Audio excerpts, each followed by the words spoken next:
This session, I was asked to give the transmission, or just to read the Tara prayer, and I thought I would also do the 35 Buddha practice, in case people are doing that, they might want that transmission, and then do the refuge ceremony for the people who are taking refuge, and then after that continue with the teaching. В этой сессии меня попросили дать устную передачу на молитву Тары. Я также подумал, что было бы хорошо дать передачу чтением на практику 35 Будда, на случай, если люди ее делают и хотели бы иметь эту передачу. Затем мы проведем прибежище, церемонию прибежища, церемонию прибежища и обетов мирянина для всех желающих принять или обновить, и затем продолжим учение. Okay, that's the plan. Такой вот план. Let's see if the plan works. Посмотрим, сработает ли.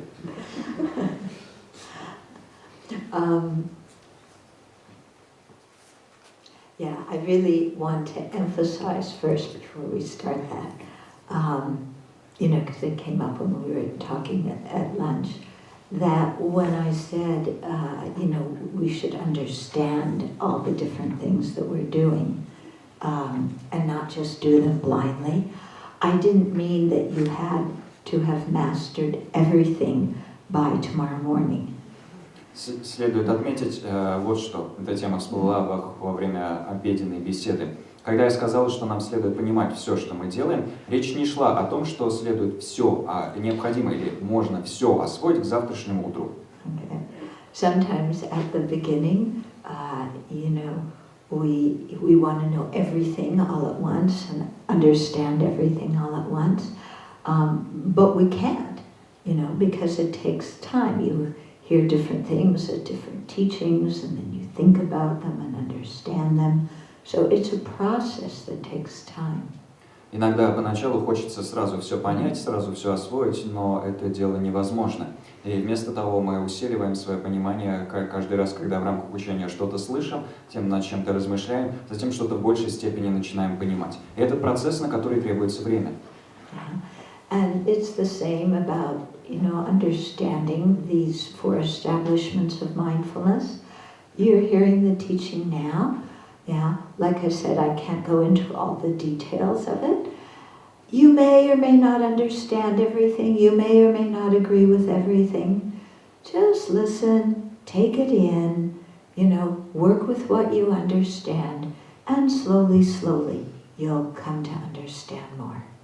Например, та практика 4 установлений памятования, которой мы здесь занимаемся. Как я говорила, нет возможности осветить все детали. Вы, может быть, что-то понимаете, а что-то нет, с чем-то согласны, а с чем-то нет, неважно. Просто продолжайте слушать, работать с тем, что вам становится понятно, и тогда постепенно вы обретете большее понимание.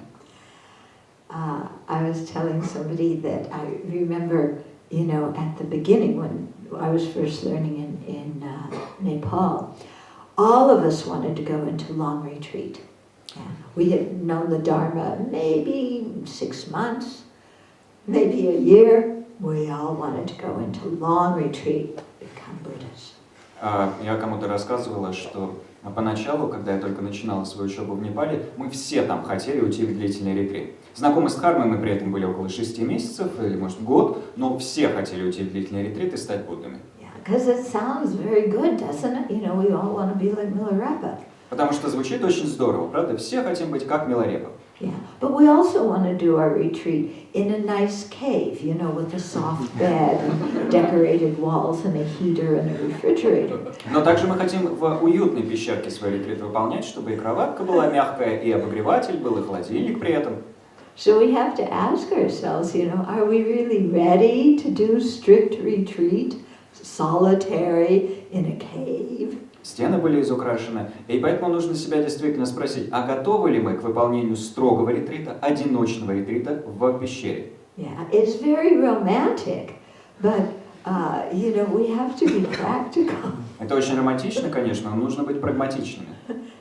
Yeah, so they always say to follow the guidance of your teacher. So like I said, we all wanted to do retreat.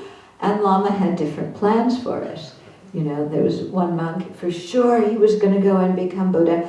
Lama sent him to open a business, an import-export business, to support the monastery. Yes. Мы все хотели такие вот стать ретритчиками, но у Ламы Еши были другие планы на наш счет. Например, был один монах, который тоже вот так рвался стать Буддой. Лама Еша отправил его открывать бизнес по импорту и экспорту, чтобы поддерживать монастырь. Yeah, because the monastery was quite poor, you know. Потому что монастырь был довольно бедным. Yeah, and he sent me. That's when I went, you know, to work with the macho Italian monks. He sent me to be the spiritual director there. А меня он отправил работать с мачистскими итальянскими монахами. Так что вот чем я занималась. Меня он отправил в качестве духовного руководства в Италию. And every time since that I've gone back to my teacher and said, I really want to do some retreat. I wasn't even saying retreat for the rest of my life. I was just saying, you know, kind of some longer retreat. And he'd look and say, oh, that's very good. Go teach. И после этого каждый раз, когда я приезжала к своему учителю и говорила, что хочу уйти в ретрит, причем не говорил даже, что в ретрит на всю оставшуюся жизнь, просто подразумевал некий длительный ретрит. Он говорил, ой, это очень мило, иди-ка поучи. So what I'm getting at is, you know, this is all a process of development. Yeah, it's not about having far, you know, glamorous ideas of what we're going to do. It's just about step by step, slowly, slowly learning, thinking about things, beginning to practice, understanding a little bit more, slowly, slowly. Так что я здесь о наличии у нас этих отдаленных и гламурных идей о том, чем хотелось бы заниматься. Нет, на самом деле процесс очень поэтапный, и это нужно осознавать. Вместо того мы очень медленно, постепенно осваиваем все новые и новые вещи, продвигаясь шаг за шагом. Yeah, and so nobody's expecting you to agree with everything, to understand everything, but I do hope you'll think about what you've heard. И никто не ожидает, что вы поймете все, никто не ожидает, что вы все примете, но я, безусловно, надеюсь, что вы будете размышлять над услышанным. Yeah, if you just say, oh, that course, useless, garbage, throw it out, then maybe not so good. Если вы скажете, ой, нет, все, это барахло какое-то бесполезное, и выкинете, ну тогда, может, не очень удачно получилось. Yeah, but if there's things you don't understand, just put them on the back burner for temporarily, come back to them later, think about them some more. Но если какие-то вещи непонятными остались, просто отложите их на задний план, в долгий ящик, и пусть они там какое-то время полежат. Поразмыслите над ними больше потом. Yeah. Similarly, nobody's pressuring you to take refuge or precepts. Аналогичным образом никто вас не принуждает принимать прибежище или обеты. Yeah, this is coming from your own self voluntarily. Это исходит с вашей собственной стороны, добровольно. You know, saying, I want to, I feel certain about this path. I want to form a closer connection with the Buddha, Dharma, and Sangha. Вы говорите со своей стороны, да, я обладаю убежденностью относительно этого пути и хочу установить более тесную связь с Буддой, Дхармой и Сангхой. Yeah, I've thought about the precepts. I've thought about my life when I've done those different actions. I see from my own experience that when I act like that, it's not so good. And so, you know, I want to take the precept because that really supports me in not doing what I don't want to do anyway. Я поразмыслила над обетами и поразмыслила над ними применительно к своей собственной жизни, видя, что когда я совершала такие-то конкретные поступки, все заканчивалось не очень хорошо. Так что я принимаю эти обеты, потому что они посвящены тем вещам, которые я и так сам не хочу совершать. Okay, so you're the one who determines, you know, how involved you are with the Dharma. Вы сами решаете, насколько вы вовлечены в Дхарму. Yeah. Nobody's standing there. Никто вот так не стоит, не говорит. Yeah, are you taking refuge and precepts? Ты что, это прибежище и обеты не принимаешь? Do you think your body is made of garbage? Ты вообще размышляешь над тем, твое тело из мусора состоит? You better, or you're going to hell. Давай-ка размышляй, а то в ад попадешь. Okay. Don't worry about it, okay? Не беспокойтесь. Okay. Like I think I told you that one of the first things my teacher said at the first course I went to that made me stay and listen was he said, you don't need to believe everything I say. Я упоминала, что одна из вещей, которые мой собственный учитель сказал, так, что это побудило меня остаться на одном из первых моих курсов по буддизму, было то, что было следующее. Вы не обязаны верить во все, что я говорю. Yeah. He said, you're intelligent people, you think about it, try it out, you apply logic and reasoning, use it and see from your experience if it works. If it works and it helps you, good. If it doesn't do anything, then leave it. Вы разумные люди, сказал он, используйте логику и рассуждения, проверяя озвученные пункты.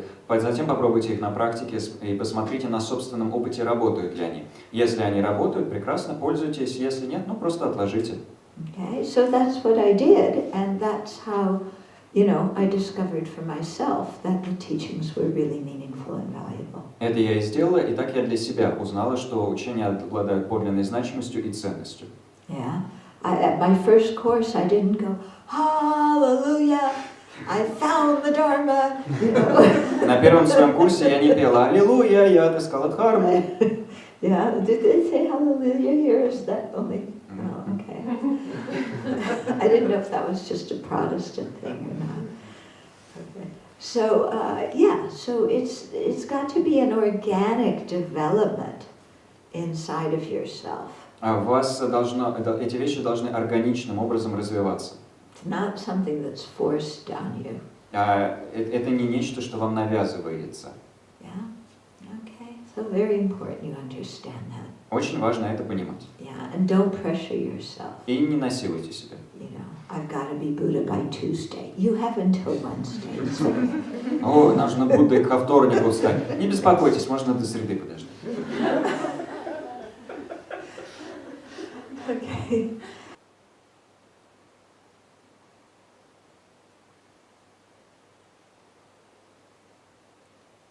And then let's begin by thinking how fortunate we are to have been born as a human being with human intelligence and to have been able to meet the Dharma. Затем давайте поразмыслим над тем, насколько нам повезло родиться человеком, обладать человеческими умственными способностями и встретиться с Дхармой. To have our health, to have the material necessities that we need to stay alive, to live in a place that is peaceful, not in the middle of a war. So many conditions we have that are advantageous to learning and practicing the Dharma. Обладать здоровьем, обладать материальными ресурсами, которые необходимы нам для того, чтобы выживать, жить в относительно мирном месте, где не царит война. Огромное количество условий присутствует в нашей жизни и позволяет нам изучать и практиковать дхарму. And so we want to use this precious opportunity and make our life meaningful in the long term. И потому мы хотим распорядиться этой драгоценной возможностью и в долгосрочной перспективе наделить свою жизнь смыслом.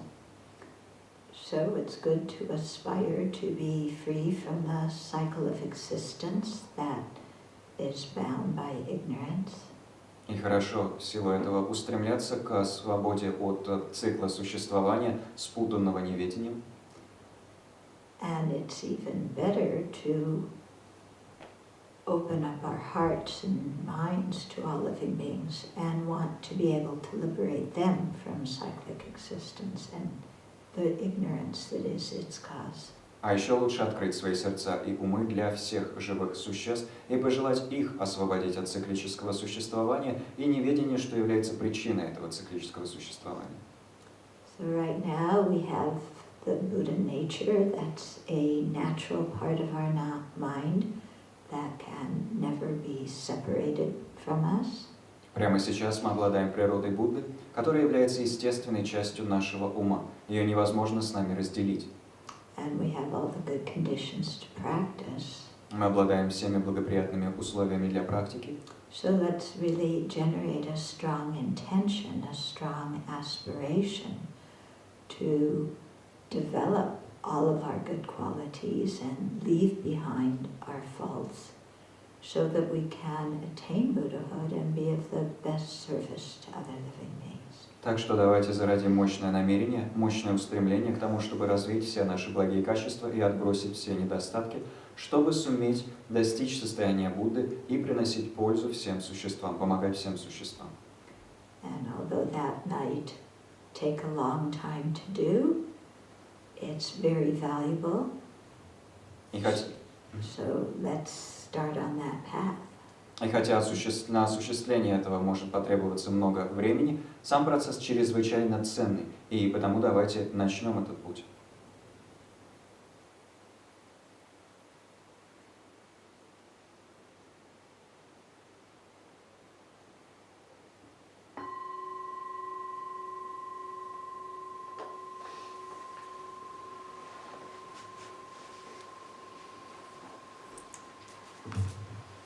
So, the Tara prayer that Итак, молитва Тары. Tara is one of the female manifestations of the Buddhas. Тара – это одно из женских проявлений Будды. Okay, there's the most famous Tara is the green one. Самая знаменитая из Тар – зеленая. Okay, so there's a statue of her. You know, this picture was taken at the Abbey during one of our Tara pujas. И вот здесь у вас статуя Тары, это фотография, сделанная в аббатстве по ходу одной из наших пудж Тары. Okay. There's another famous Tara is the white Tara, who's for long life. Другая знаменитая Тара – это белая Тара, связанная с долгой жизнью. Yeah, the green Tara is especially, she's a manifestation of all the Buddha's qualities, but especially enlightening influence, and so eliminating obstacles, bringing success.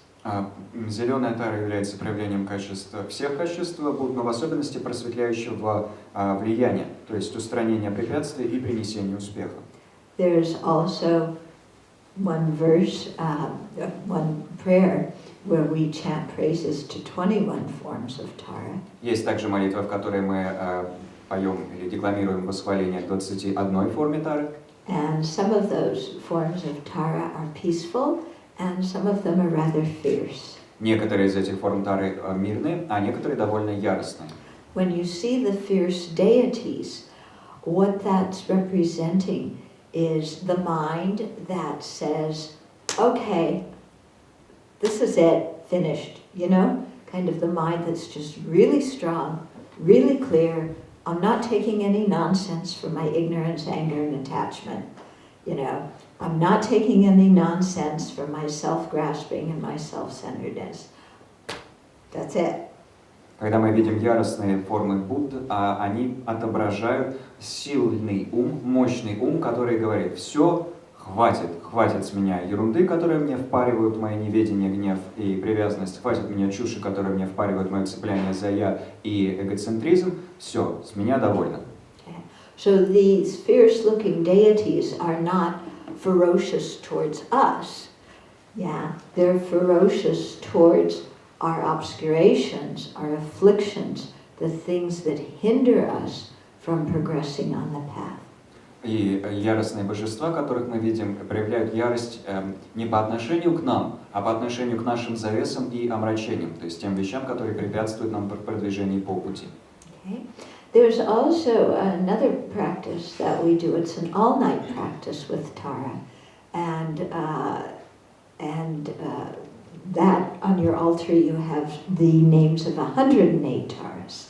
Есть еще одна связанная с практикой Тары, которая выполняется по ходу всей ночи, всеночная практика Тары, и в этой практике на алтаре размещаются имена 108 Тар. Yeah, so the idea is that when you're an enlightened being, you can appear in so many different forms according to what each sentient being needs at a particular moment. Смысл в том, что, достигнув просветления, вы проявляетесь в любых формах, которые необходимы каждому конкретному существу в конкретный момент. Okay. So the thing I'm going to read to you, it stays on my screen. It was requested by the group, I guess. И то, что я вам зачитаю, было испрошено вами как группой, собственно, как я полагаю. Yeah, I don't feel especially qualified to write anything, but somehow something came out. Я себя не чувствую особо квалифицированным на то, чтобы что-либо писать, но что-то вот получилось. Yeah, so I just hope it's of some benefit. Так что лишь надеюсь, что оно принесет какую-то пользу. And so I called it a song to Mummy Tara. Назвала это песню, обращенной к маме Таре.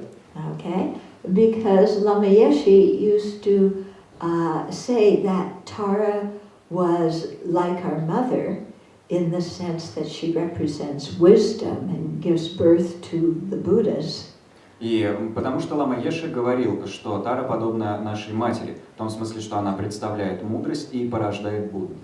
But she's also like our mother in the sense that we feel we can talk very freely, open up, really trust and depend on her. Но она также подобна нашей матери в том смысле, что мы можем говорить с ней очень откровенно, по-настоящему ей довериться, раскрыться и на нее положиться. Yeah, so I've always, Lama used to call her Mummy Tara, so I do too. Так что Лама Еша называл ее мамой Тарой, и также делаю и я. Okay. So taking refuge is making that close connection with the Buddha, Dharma, and Sangha. Принятие прибежища – это установление пресловутой тесной связи с Буддой, Дхармой и Сангхой. Okay.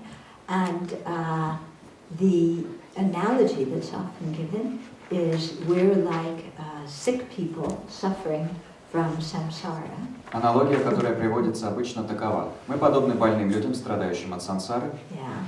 So we seek the doctor, who is the Buddha, who will diagnose our illness and treat it.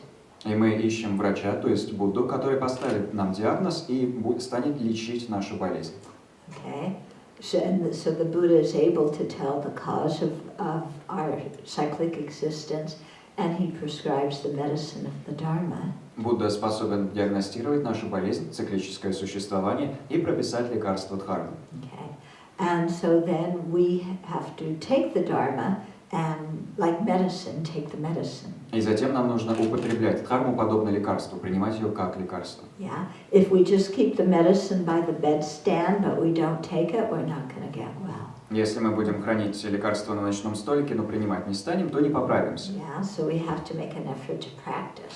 Так что нужно приложить усилия в практике, чтобы практиковать. Sometimes when we practice, we forget.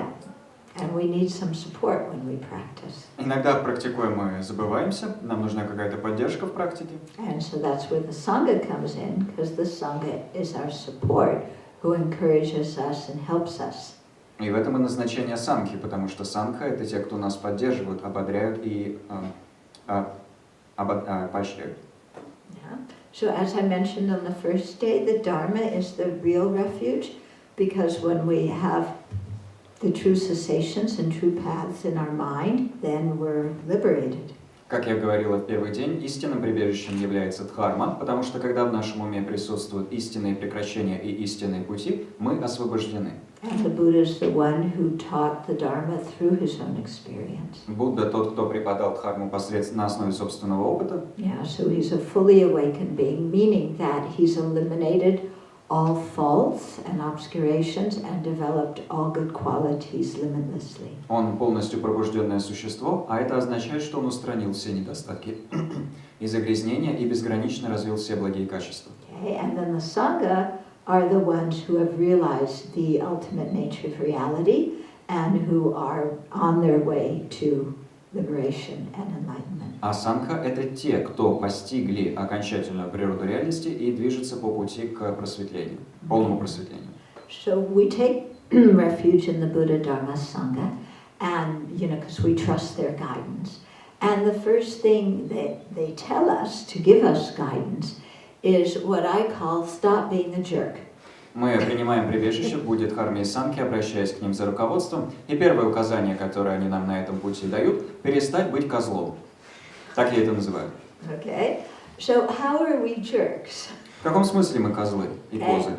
When we kill other living beings, that's not too smart, is it? Когда мы убиваем других живых существ, это не слишком-то умно, правда? Yeah. When we steal their stuff or cheat them, that's pretty dumb. Когда мы крадем их вещи или обманываем других, это довольно тупо. Okay. When we go outside if you're in a primary sexual relationship and you go outside that relationship, or even if you're single, you go with somebody in a relationship, causes problems, not too smart. Если вы состоите в устойчивых сексуальных взаимоотношениях и вступаете в контакт с кем-то третьим, или даже если вы одиночка, но влезаете в чьи-то чужие взаимоотношения, это не слишком-то умно. Yeah, if we lie, not a good choice. Если мы лжем, неудачный выбор. And if we take intoxicants, then we do all of the first 4. А если мы употребляем интоксиканты, то совершаем все первые 4 пункта. Because we don't have any control over our minds. Потому что совершенно не контролируем свой ум. Okay? So the Buddha gave us this advice, as the first things to do to start our practice and to make a firm ethical foundation for everything we do in the Dharma. Будда преподал нам этот совет в качестве первой вещи, которую мы начинаем применять в своей практике дхармы, а также в качестве основания для всей последующей практики, фундамента для всей последующей практики. Okay, so we don't have much time left in this session. Не особо-то много времени в этой сессии осталось. But I thought we could do some Q&A from now until the end of the session. Но я подумала, что до конца сессии можно тогда время вопросам и ответам посвятить. Yes. Да. Вы сейчас сказали, что, если так говорится, тот, кто принял обет, тот накапливает бесконечные заслуги по сравнению с другим человеком. И вот меня все никак не покидает аналогия. В маркетинге есть там похожий инструмент, что покупая премиум подписку, вы получаете VIP-статус. Вот, может быть, сможете объяснить на каком-то таком жизненном примере, обыденном мирском, вот как это может работать? Меня не покидает чувство. Вы сказали, что человек, который принимает обеты, непрерывно накапливает безграничную заслугу. Это похоже на маркетинг, где говорится, если вы оформите подписку, то у вас будет VIP-статус. Не могли бы вы на жизненном примере объяснить, как это дело работает?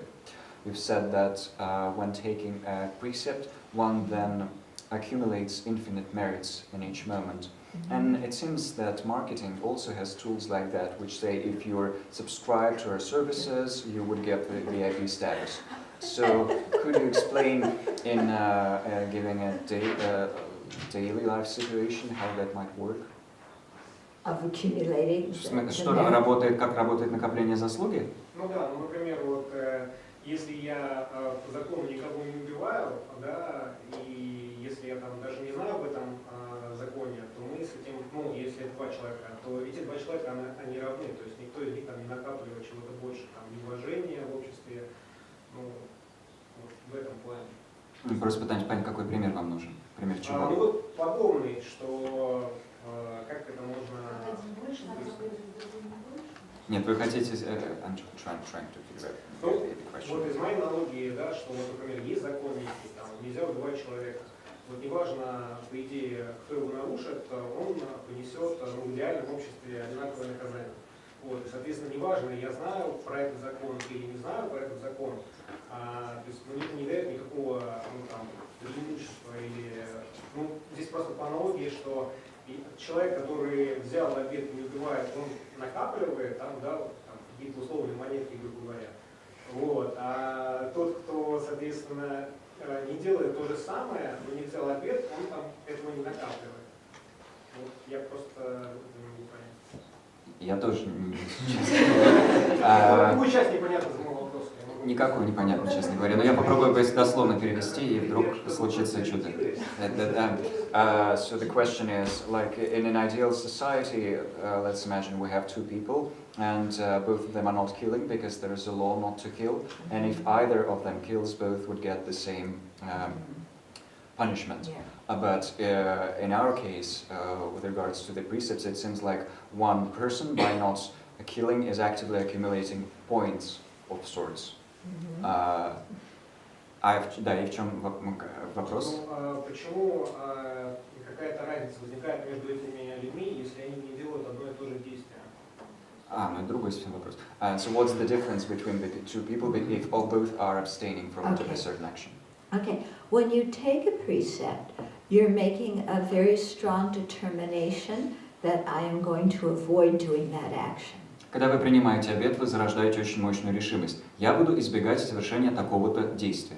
And so the force of that intention remains in your mental continuum even after the moment you've made it. It still is there. Сила этого исключительного намерения, этой исключительной решимости сохраняется в потоке вашего ума, хотя время уже пошло, вы уже дальше по времени продвинулись. Whereas the other person hasn't made that strong intention, and so the force of that intention does not remain in their mind stream afterwards. Но другой человек не зарождал такой мощной решимости, и потому в его потоке ума никакой мощной решимости не остается, никакой силы от этой решимости не сохраняется. And so, although both of them are not killing at this moment, one of them is acting in accord with his decision and his strong determination. Хотя оба человека в этот момент не убивают, один из них действует в соответствии со своим решением и своей мощной решимостью. Whereas the other one who didn't make that intention is not following up on doing anything virtuous with their mind because they didn't have that intention to start with. Второй, не убивающий, не следует ранее принятым в уме добродетельным решениям, потому что у них исходно не было никакого специального намерения. Можно небольшой уточняющий вопрос? Ну вот, например, если я там вижу муравья, я никаких обетов не брал, но у меня нет намерения, я не хочу его убивать, например, наступать на него, то я, опять же, все равно человек, у которого есть этот обет, и даже если он об этом не думает, он накапливает больше. Если я вижу муравья, у меня нет намерения его убивать. Но получается, что человек, у которого есть обет, который тоже из этого муравья, все равно накопит больше. Ну, у меня даже есть намерение его не убивать, как бы я осторожно пытаюсь на него не наступить. То есть у вас есть активное намерение его не убивать, но человек, у которого есть обет, все равно накопит больше. Так ли это? Да, у него нет никакого намерения, он просто идет. Хорошо, он даже не видел муравья, он просто ходит. Let's say that I don't have the precept, but I see an ant and I have an active intention of not killing. I'm picking it up, I'm trying to move it someplace else. Would the person walking by, having the precept, but not even seeing the ant, still accumulate more?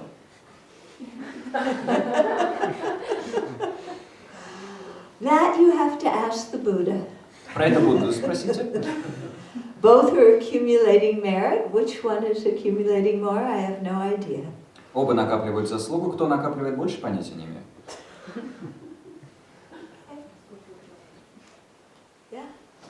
А можно вот вопрос как раз насчет нейтральных чувств?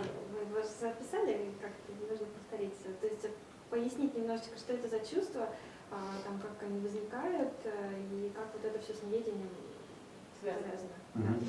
Вопрос про нейтральные чувства. Что это такое, как они возникают, как это все связано с неведением. Question about neutral feeling. What is it? How does it arise? And what's the connection with... С неведением или безразличием все-таки? Ну, вот безразличие, неведение, то есть вот это разные слова названо, просто. что это ведет к безразличию, да? Ведет к безразличию, но вот это базис у него действует. And how does it correlate with ignorance and indifference? Okay, so the neutral feeling is just an absence of either pleasure or pain. Нейтральное чувство – это просто отсутствие удовольствия и боли. So we have neutral feelings a lot. У нас полно бывает такое нейтральное чувство. Yeah, I mean, you're sitting here. Does your, little toe hurt? No. Does your little toe feel blissful? No. Вот вы, So that's a neutral feeling. вы сидите здесь, у вас мизинчик болит? Нет. Приятно ему? Нет. Это нейтральное чувство. Okay. So, all these feelings, whether they're pleasant, unpleasant, or neutral, for limited beings in samsara, all those feelings are related to ignorance. Все эти чувства, приятные, неприятные, нейтральные, у ограниченных существ сансари связаны с неведением. Okay? With the neutral feelings in particular, how to put it, if we crave for neutral feelings, then, well, let me start over. There's different realms of existence, and beings in very subtle states of meditative absorption, they have neutral feelings, and it's a very peaceful state. So people who are very attached to neutral feelings often aspire to generate that kind of meditative concentration so that they can be born in that state. But the state is still in samsara. That's the disadvantage. Существуют разные царства бытия, и в высших царствах бытия присутствует именно мощное нейтральное чувство существа. Существа, которые пребывают в этих царствах, пребывают в этом нейтральном чувстве, и, соответственно, существа, которые испытывают мощную привязанность к этому нейтральному переживанию, могут зарождать устремление к тому, чтобы в этих царствах переродиться. Но эти царства все равно в сансаре, и в этом их недостаток. Okay. Хорошо?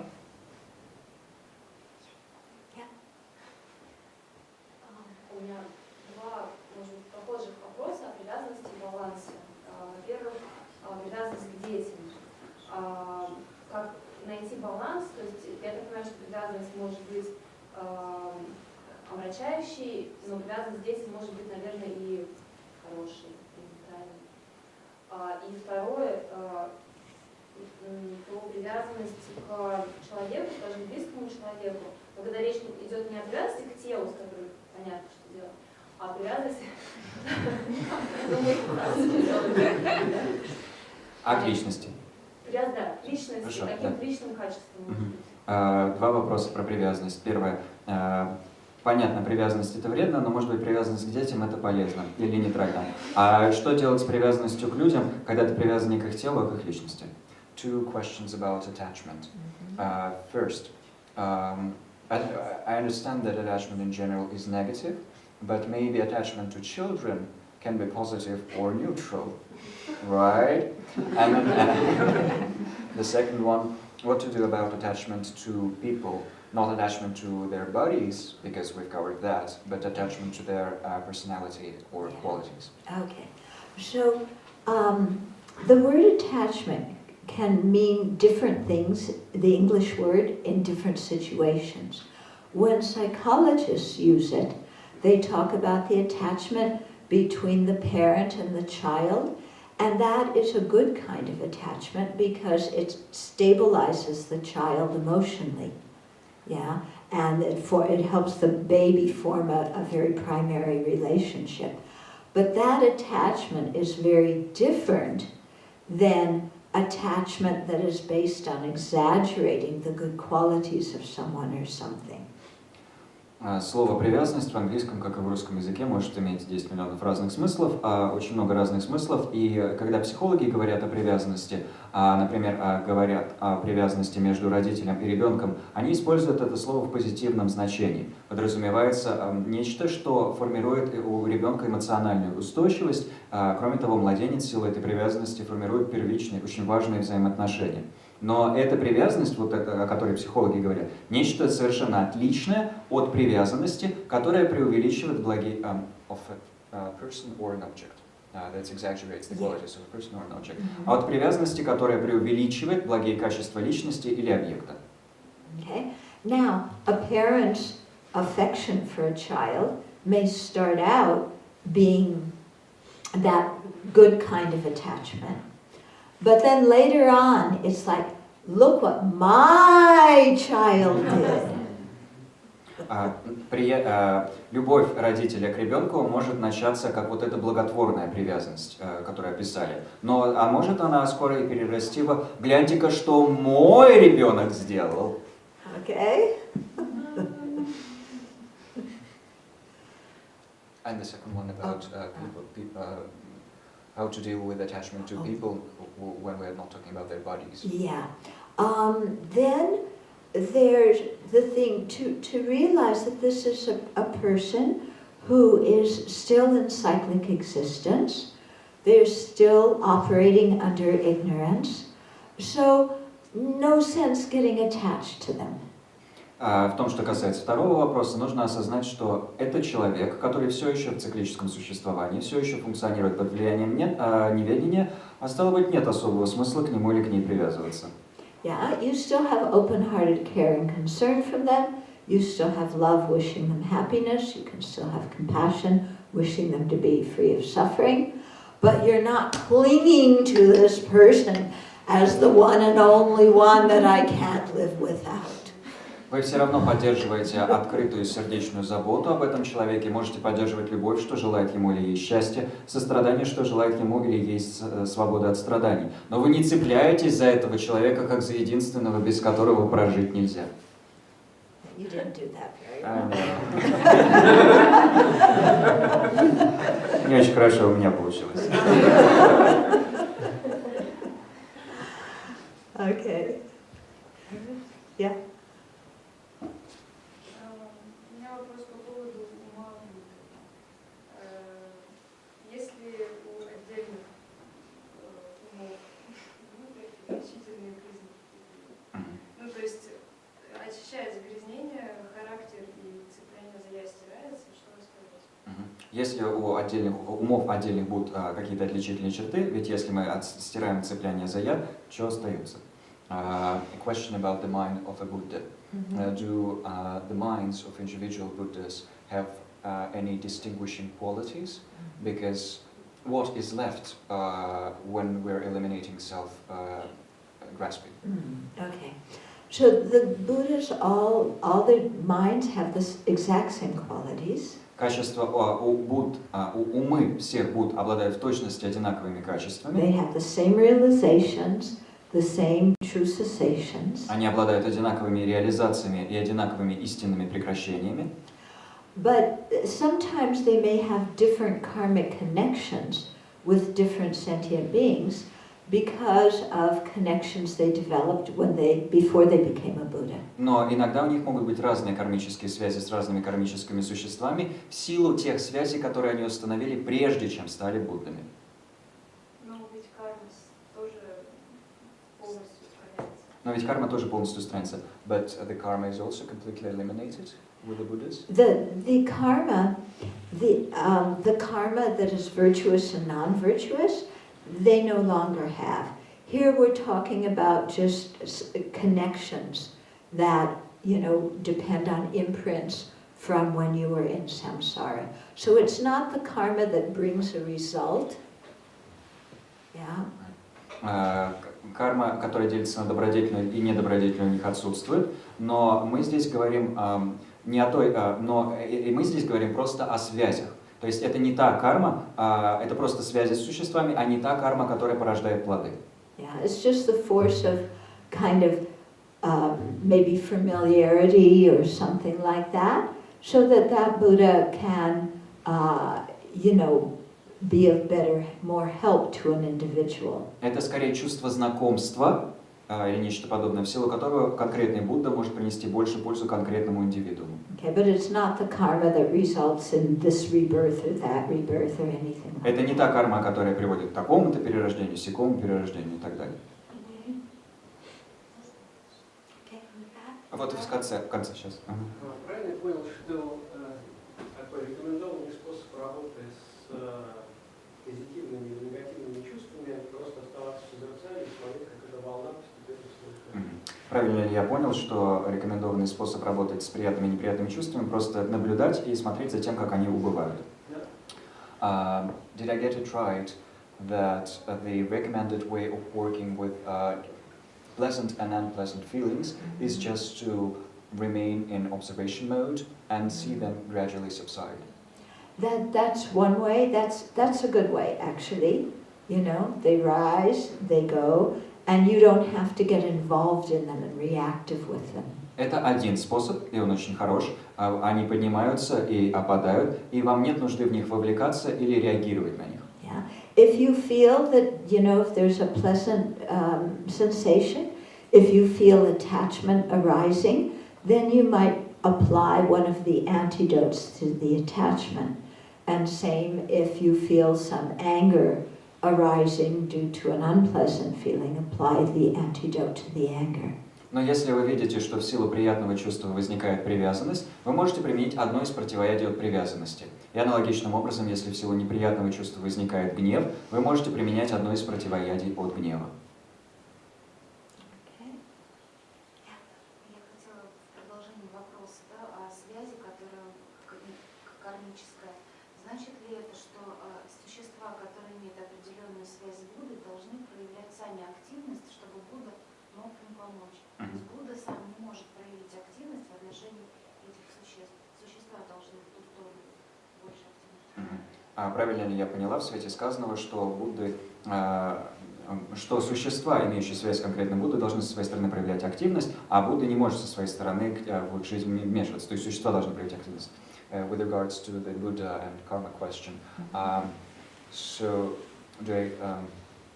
is it correct to say that the beings who have a connection with the Buddha should be actively seeking him out from their side, doing something to encounter his activity, and that the Buddha cannot just impinge himself or herself upon them from the side? Okay.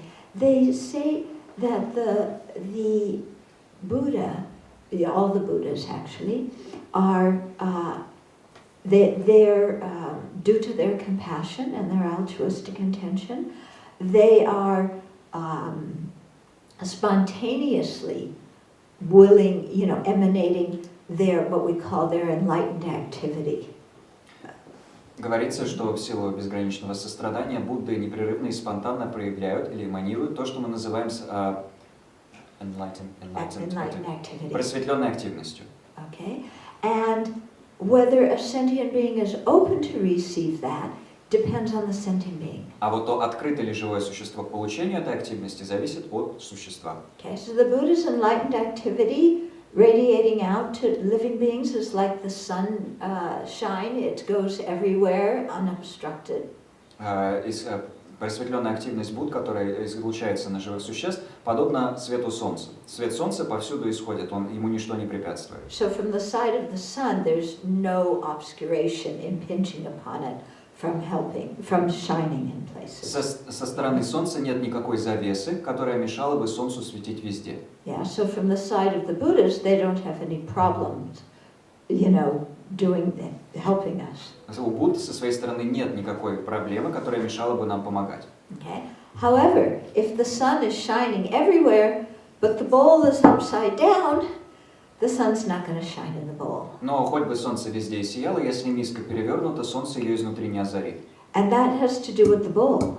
И это касается миски. Yeah. So in the same way, when our mind is very obscured by wrong views or lots of negative karma, then the Buddha's energy may be there, but our mind is upside down. Аналогичным образом, когда наш ум сильно помрачен завесами или ошибочными воззрениями или мощной неблагой кармой, хотя энергия Будды исходит, наш ум перевернут, подобен перевернутому сосуду. Okay, so when we're purifying and accumulating merit, what we're trying to do is start to go like this. Когда мы очищаемся и накапливаем заслугу, мы постараемся начать этот процесс. Yeah, until we get like this. Пока не станем вот такими. Yeah, then the sun can enter the bowl and, no problem. И тогда солнце сможет проникнуть в мисочку, и проблем не будет. Okay. Пусть духовные учителя, что ведут меня по священному пути, и все духовные друзья, что практикуют его, живут долго. Пусть я полностью усмирю все препятствия снаружи и внутри, такое вдохновение даруйте, молю. Пусть жизнь досточтимых духовных мастеров будет устойчивой, а их добродетельные деяния распространяются в 10 направлениях. Пусть свет учения Лапсанга, рассеивая мрак существ, обитающих в 3 мирах, всегда возрастает. Идам гуру ратна мандалакам нирьятаями. Силой этих заслуг пусть вскоре достигнем пробужденного состояния Гуру Будды, чтобы всех живых существ суметь освободить от их страданий. Драгоценный Бодхи ум, не возникший пусть зайдет, что возник пусть не ослабнет, но безмерно возрастет. В чистой земле, в кольце снежных гор, ты источник всего блага и счастья, всемогущий Чендрези Тензингяцо, пребывай до исчерпания сансары. Пусть деяния, разъяснения и практики дхармы, что вершат группы сторонников и держателей учения, распространяющих воззрение зависимого порождения и ненасильственные деяния в 10 направлениях, и особенно в аббатстве Шравасти на Западе, расцветают.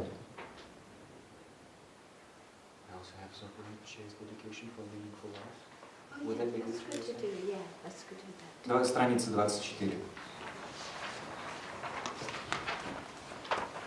Самое последнее.